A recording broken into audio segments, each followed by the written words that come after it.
రాజకీయ నాయకులను కాదు, లీడర్స్ ను తయారు చేస్తుంది లిబరేషన్ కాంగ్రెస్ పార్టీ అని ఆ పార్టీ చీఫ్ జేఎస్ఆర్కే విజయ్ కుమార్ అన్నారు.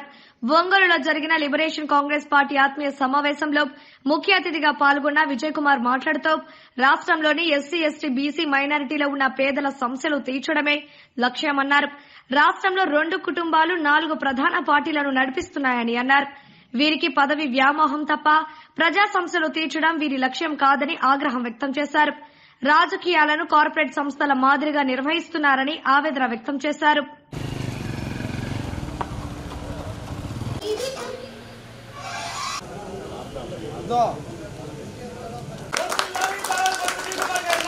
జిందాబాద్ విజయ్ కుమార్ గారి నాయకత్వం, జిందాబాద్ విజయ్ కుమార్ గారి నాయకత్వం. కుట్రలు కూల్చి అంతిమ శ్వాసను విడిచాడు.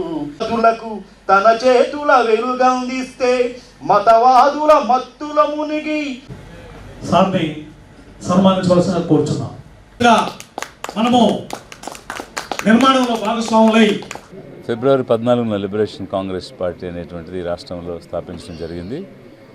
ఈ లిబరేషన్ కాంగ్రెస్ యొక్క ముఖ్య ఉద్దేశం పేదల కోసం, పేదల చేత ఒక స్థిరమైనటువంటి ప్రభుత్వాన్ని ఏర్పాటు చేయాలనేటువంటిది. ఇది ఈ పేద వర్గాలలో నుంచి, వెనుకబడినటువంటి జాతుల్లో నుంచి నాయకులను తయారు చేసి ఆ నాయకత్వంలో ఈ రాష్ట్రాన్ని ముందుకు నడిపించాలనేటువంటి ఆలోచన. ఇప్పటి వరకు కేవలం పెత్తందారులుగా ఉన్నటువంటి ఆధిపత్య వర్గాలే ఈ రాష్ట్రాన్ని పరిపాలిస్తూ వచ్చాయి. వారు పేద ప్రజలకు ఏ విధమైనటువంటి సేవలు అందించడంలో కానీ, వారిని శాశ్వతమైనటువంటి విముక్తి కలిగించడంలో కానీ ఎలాంటి శ్రద్ధ, ఆసక్తి చూపించలేదు. కేవలం చిన్న చిన్న తాయిలాలు ఇస్తూ, వారికి ఉచితాలని అందిస్తూ నిరంతరం ఆధారపడి జీవించేవారుగానే వారిని తయారు చేశారు తప్ప, వారికి సొంతంగా ఆస్తులు సంపాదించుకుని, ఆదాయాన్ని పెంపొందించుకుని, తమ కాళ్ళ మీద తాము నిలబడి ఒక స్వాభిమానంతో బ్రతికే అవకాశాన్ని మాత్రం పేదలకు ఈ పాలకపక్షం ఇప్పుడున్నది కానీ, గతంలో ఉన్నటువంటి ప్రస్తుత ప్రతిపక్షం కానీ ఎవరు కూడా ఈ 76 సంవత్సరాల్లో చేయలేదు.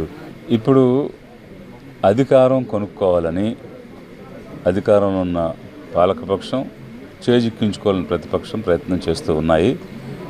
డబ్బు విచ్చలవిడిగా వెదజల్లేటువంటి పరిస్థితి ఉందనేటువంటిది కూడా అందరూ చెప్తున్నటువంటి వింటూ ఉన్నాము. డబ్బు ఓటు కోసం ఇస్తున్నారు అని అంటే రేపు సంపాదన కోసం ఇది పెట్టుబడిగా పెడుతున్నారు అనేటువంటిది ఓటర్లందరూ కూడా అర్థం చేసుకోవాలి. ప్రజలకు సేవ చేస్తాము అనే నమ్మకం కలిగించి ఓటు వేయమని అడిగితే అది నిజంగా సేవ చేయడానికి వచ్చేటువంటి వారు.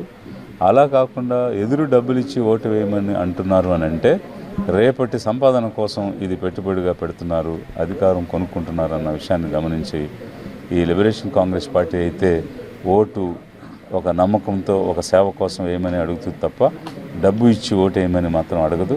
అలా డబ్బులు ఇచ్చి ఓటు వేసేటాన్ని ఏ పరిస్థితుల్లోనూ సమర్థించదు. తిరుపతి లోక్సభ నియోజకవర్గం నుంచి పోటీ చేయడానికి మేము ముందుకు వచ్చాము. మా లిబరేషన్ కాంగ్రెస్ పార్టీ నుంచి అన్ని చోట్ల కూడా ఎక్కడెక్కడైతే మాకు మంచి అభ్యర్థులు, సేవా తత్పరత కలిగి ప్రజల కోసం పనిచేసేవారు ఉన్నారో వారిని, ఎలాంటి క్రిమినల్ రికార్డు లేకుండా ఉన్న వారిని తీసుకుని మేము నిలబెడతాము. అసెంబ్లీకి, పార్లమెంటుకి సందర్భాన్ని బట్టి, ఆ వ్యక్తి యొక్క గుణగణాలను బట్టి నిలబెట్టి పోటీలో ఉంచుతాం.